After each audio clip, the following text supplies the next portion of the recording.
Hey guys, it's Lainey, what's up? And today I am doing a book talk on Frozen Tides by Rhodes. This is the fourth book in the Fallen Kingdom series, and if you haven't read the first three, I probably wouldn't watch this video because you're going to be spoiled. Also, if you've read the first three and you haven't read this book, you're still going to be spoiled because this video is going to be discussing all the things that happened, all the spoilers. Okay, so I rated Frozen Tides a 4.5 out of 5. I'll get into where I knocked off the 0.5 later in the video. I thought I would kind of talk about each character and kind of what happened to them during the story. First, I'm going to kind of talk about the overall feelings I had toward this book. I did really love Frozen Tides. I thought the storytelling and the plot line and the storyline that was kind of threaded throughout the entire book was spot on for a fourth book in a series. See everything kind of come together plot-wise and kind of where the story could be headed.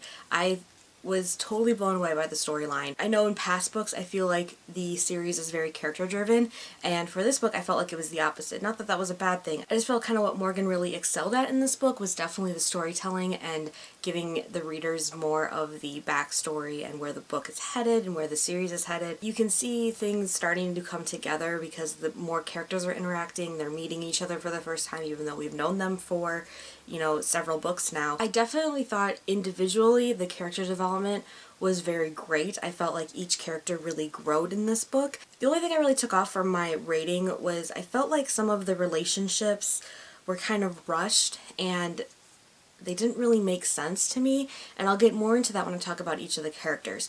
But I just felt like that was the only thing that kind of tripped me up in this book. Other than that, I mean, I pretty much loved everything. I just loved the story in this book. Next, we're going to go into each of the characters, because Fallen Kingdoms has a lot of characters, and that's one of the things I love about the series, the constant introductions of new characters and seeing our old characters growing more and more. First, I mean, I have to start off with Magnus, who is my favorite character, I realized, of all time. What's more than just, you know, fangirling and calling him my book boyfriend is that I just feel like his character development is just so incredible. To see him where he was at from the first book to where he's at now, being kind of the, you know, the Prince Regent of Limeros, and seeing him in that leadership role just really made me excited for what the future books are going to bring for him. His treatment towards Curtis in this book was my favorite. Loved the kind of power he threw over Curtis, who was kind of stepping, you know, where he shouldn't be stepping. Curtis is another story. I hated him. I might actually hate Curtis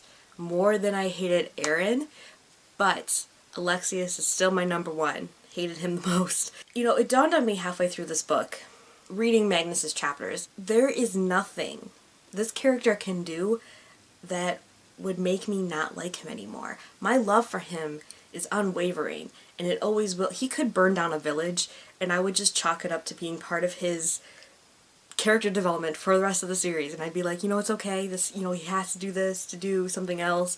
I mean, I love him, and there's nothing that can happen or he can do that would make me hate him. I know a lot of people have a love-hate relationship with Magnus, and I can see that. I loved him from the first book because he was the broken, angsty anti-hero. Being that king-like character in this book was just so good. I'm so excited to see what's going to happen in the next book, because, you know, Gaius was injured gravely at the end of the book. Because Gaius is, you know, incapacitated right now, Magnus is going to be that king character in the next book, and I'm going to say it right now. There are no more teams that I'm rooting on besides Team King Magnus. That's the only one. That's the only team I need to be on anymore. That's kind of another thing with Gaius, is that I'm really glad he didn't die, because, you know, as much as I want him to die eventually in the story, I think falling off a cliff didn't really do him justice and didn't do the other characters he has affected justice. Gaius kind of threw out there that Sabina wasn't his mother, and I don't know if he just said that or if that's true, because I really liked the idea of Sabina being Magnus's mother. She was a witch, so she has some magic in her, and I want nothing more than for Magnus to have magic in him as well, even though he might not know how to use it, might not use it later until the series, but I really liked the idea of Magnus having that magic within him. Also because it seems like Gaius's mother from the prologue was also a witch. Still need a lot of backstory on that nugget of information that we learned, but I guess we'll see in future books if that pans out. Next, I'm going to talk about Cleo. Cleo reminds me a lot of Kestrel from the Winners trilogy. Cleo doesn't have physical strength. However, she has this, incredible mind, and she knows how to play her cards. One thing that I really liked was when Curtis was teaching her how to do archery, that she really sucked at it, and she continued to suck at it throughout the book. That makes sense for her character. My favorite visual of Cleo in the entire book was when she was giving that speech to all the people in the town square of Lumeros. It was in Magnus's point of view, and we were watching him watch her give this speech, and he thinks that she's gonna betray him, but she ends up just like, Eef. And she delivers this speech so passionately, and then I'm getting chills right now thinking of this line because it was one of my favorite lines in the book. It's solo, own paragraph, one sentence. Today she wore red. Got chills again. She usually wears blue because blue is like the color of Oranos. Red is the color of Lumeros. That speaks so highly and so much of both of those characters. Kind of going back to why I knocked off a 0.5 star. I mean, Magnus and Cleo are my OTP. I love them. And for some reason they were really frustrating me during the book because they've been building this angsty relationship up throughout, 4 books, so I get that.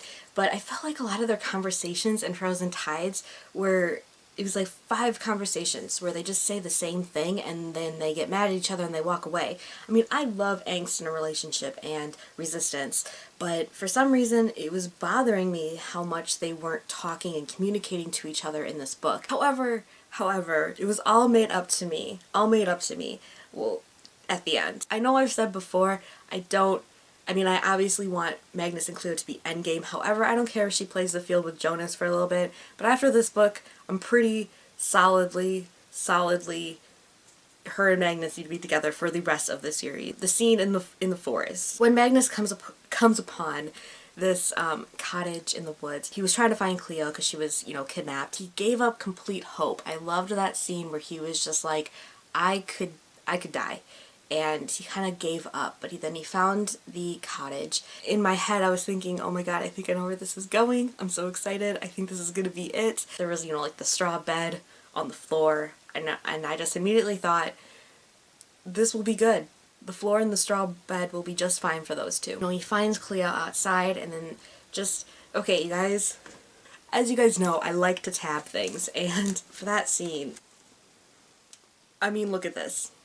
I am ridiculous. I was reading this with so much need to read all of it that I had to resist myself, because there's times when I start reading on the this page and then I'm like, well, what kind of keywords can I see on the next page that'll make me excited to keep reading? I had to cover my arm over the next page so I didn't sneak peeks of what was going to be happening. I've never had to do that before for a book besides this one because I wanted everything to come to me and I didn't want to spoil myself. I'm so excited to see the relationship grow more because it happened at the end of Frozen Tides, and then the things that happened, the few scenes that happened after that didn't get to give us what Magnus and Cleo were going to be like together. So book 5 better have a lot of relationship. That was another thing, was that when they were undressing each other and Cleo told Magnus to shut up because if he says something she'd get mad. It would ruin the moment. I was like, that's so typical of them. So typical. I also wanted to mention how much I love that it was in Magnus's point of view. It was when they slept together, because I felt like that was so important for his character to kind of experience that through us, and I'm glad that we saw that. And then the morning after, it was in Cleo's point of view, and I really liked that as well. So happy. Next we can talk about Jonas. I was really hoping in this book that he would find a new purpose, because I don't know how to explain it. I love Jonas, but I just wanted more for his character, and especially because I felt like a lot of his storylines ended in previous books, so I wanted him to have a new purpose in this book. And I kind of got it. I kind of felt like I got it, but I also feel like I didn't. I think Homeboy's feelings were all over the place. Lysander died, which I guess I can throw in there, and I was okay with her dying. I felt like she was an expendable character throughout, the series. I felt like she was going to die, but I understood that she was in love with Jonas. Totally felt that from Rebel Spring. But Jonas, you're so clearly in love with Cleo that I wasn't quite sure if I understood or felt like it was real when Jonas kind of professed his love to Lysandra when she was dying. I just didn't get it. Didn't feel like he actually loved her. He could love her as a friend and care for her and, you know, having that grief for a very, very close friend that has died.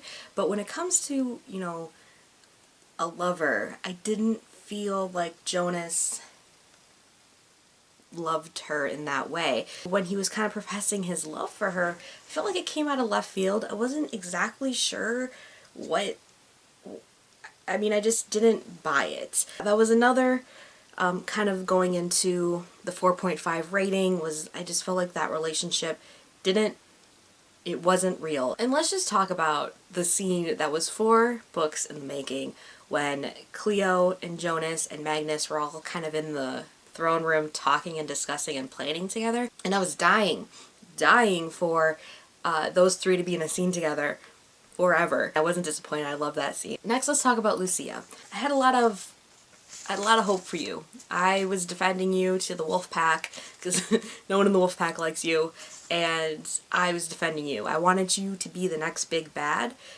and I felt like you weren't. I liked her coldness in the beginning though, because I felt like that fit with her grief of losing her first love. When homegirl kissed Magnus, I was like, you need to stop because you are confusing this poor boy. Her chapters were my least favorite. Like, after Cleo and Magnus have sex, you turn the page and it's a Lucia chapter. I was just like, ugh, buzzkill. So the girl's pregnant, as we found out, and didn't exactly expect that. I wonder how that's going to affect the future of the books.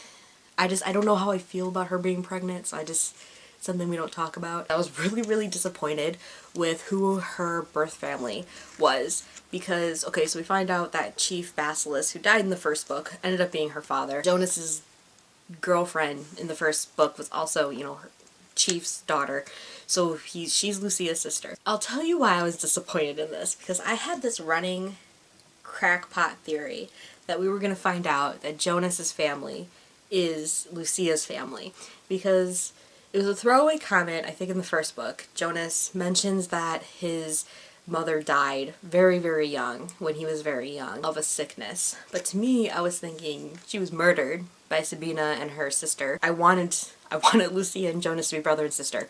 Didn't happen, so I was just like mostly disappointed that my one passionate fan theory was not correct. But that's all I kind of really have to say about Lucia. I mean, she was with Kyan for most of the book, which I really liked Kyan. I really liked his personality because it totally fit, like, that god mentality. And the fact that he, like, kept throwing temper tantrums and Lucia's like, listen, you need to calm down, really, like, made me laugh. I did like their rapport together, especially towards the end when she used his magic against him and transported her somehow to the sanctuary, which, bye.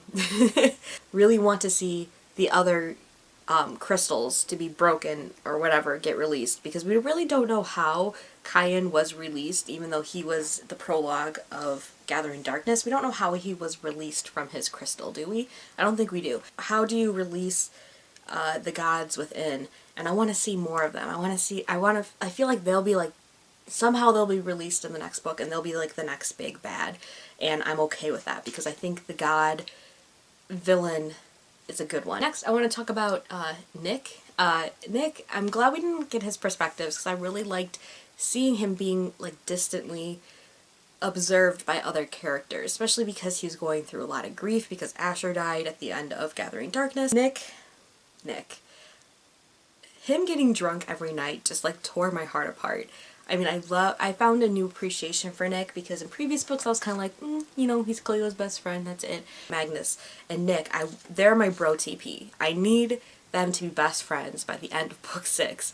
I love their interactions together. They're so snarky to each other, but I can see the friendship that could be budding underneath all of that. So another new character we were introduced to was Olivia, who travels with Jonas and the others during this book, and I was not expecting her to be a watcher. I mean, she had more magic abilities than most witches do, but I wasn't thinking. I just, I was absorbing and observing her. Now that Lysandra's dead and out of the way, I'm gonna start shipping Olivia with Jonas because they're gonna be cute.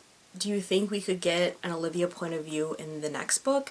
Like, I know we have a lot of characters, but I feel like I would like to see more of her perspective and kind of her backstory. Speaking of point of views, this is another reason why I rated the book a 4.5, is that we have 6 perspectives in this book. However, it was only a 400-page book, so I felt like now, as we're getting later into the series, if we're gonna have those staple point of views, I think the book needs to be longer, more than 400 pages. I think that it'll help a lot more with the character development, with the relationships and everything. I think with that many perspectives, I think the book needed to be longer just to flesh out more of those details to me that I felt were lacking in this book. One of the new perspectives that we got was Felix's point of view, which I really, really love Felix. His torture scenes broke my heart in this book. However, I absolutely loved them because they were just, I loved them. I'm not quite sure if I believed he was in love with Lysandra as well. Why is everybody in love with her? I mean, she was cool, but she was Lysandra. I could feel his infatuation with Amara, and I got that. I knew immediately when they were talking about sending the carrier pigeon or the raven to Limeros for Magnus to see, and he said, they're like, how can you prove that you say who you are, that you've switched sides? I immediately thought, I'm like, this badass motherfucker is going to cut off his tattoo and send that with the raven. Sure enough, he did. Personally, I want to see more of Felix in the next books, especially because he's going to be out for blood for Amara, because holy shit, she betrayed him like none other, and that's the next person I'm going to talk about is Amara. I'm so conflicted with why I like her. I'm telling myself I can't like her, but for some reason, I do. I went into this book feeling like I was going to hate her. I'm like, you're going to hate Amara. She just killed her brother. She took the crystal, and now she's off to Croatia. Little did I know that the first chapter that I read her in, and we kind of saw more of her and more of what was going on with her, did I realize that I really actually did like this girl. Still can't forgive her for killing her brother. However, I like her. I like her agenda. I like the way she gets things done. Maybe some of them are a little unconventional. I really liked Amara, and now I'm like, why do you like Amara so much? I did feel like her relationship with Felix was super rushed. I didn't feel like she really was falling head over heels for him. He could have been like a fun plaything for her. I did ship them a lot. Let's talk about some of these plot twists that were kind of thrown at us the last 100 pages. Gaius and Amara got married. When that was approached, I felt like in my heart that needed to happen. Like when her father presents it to her as, well, will you marry him? If she would have said no, I would have felt that was extremely out of character for Amara, because as we learned through her chapters is that while she hates her family, she wants nothing more than to please her father. If marrying Gaius would please her father, she would do it in a heartbeat. So the fact that she married him totally fit her character. Another plot twist is Tarzan. I mean his name's Taran, but every time I read it in the book, I was thinking Tarzan. So he's Theon's twin brother, and you're probably thinking, who's Theon? I often think that whenever someone comments on my videos about Falling Kingdom saying like, oh, I ship Cleo and Theon so much, I want to just be like, who's Theon? I just forget that he even existed. Obviously he's going to cause some problems for our OTP, but I don't really feel like it's just going to be a nuisance. It's not going to really affect their relationship. At least I don't think it will. But obviously it's going to confuse Cleo because they are carbon copies of each other. I think it'll be interesting to see those interactions. I'm excited for those in the next book. Another plot twist. Cleo and Gaius' mom loved each other. What? Was not expecting that either. I want a novella.